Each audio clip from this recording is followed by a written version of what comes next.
comment on fait pour engager les gens dans la réflexivité?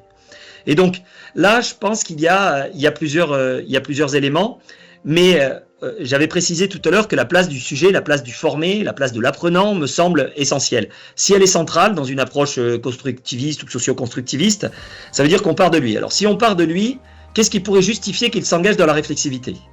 Donc j'inverse un petit peu. Plutôt que de qu'est-ce que je peux faire, je vais partir de l'apprenant en me disant qu'est-ce que lui pourrait avoir comme caractéristique qui fait qu'il est susceptible de s'engager dans la réflexivité.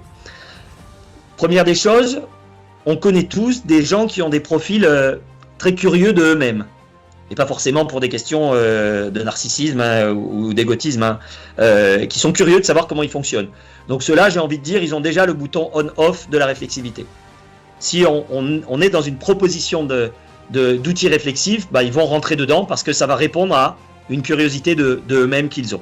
Oui. La deuxième, ça pourrait être un besoin. C'est-à-dire que face à des situations, dans des rapports particuliers à l'environnement, ben, les méthodes traditionnelles qui apportent des recettes ou des solutions ou des connaissances théoriques ne fonctionnent pas. Donc à un moment, on a un besoin.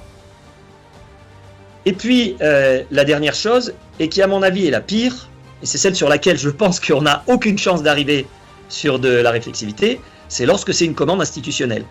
Et ça c'est assez intéressant parce que le terme de développer des compétences de réflexivité est à saturer les référentiels de formation. Alors au début, le premier domaine dans lequel c'est vraiment devenu massif, c'est dans la santé, puis l'éducation. Ce terme est arrivé partout, donc on a dit vous devez être réflexif. Ça, l'injonction à la réflexivité, ça paraît un petit peu compliqué si on a besoin d'être dedans. Donc voilà, j'ai parlé des besoins, j'ai parlé des intérêts qui permettaient de se dire où est l'apprenant.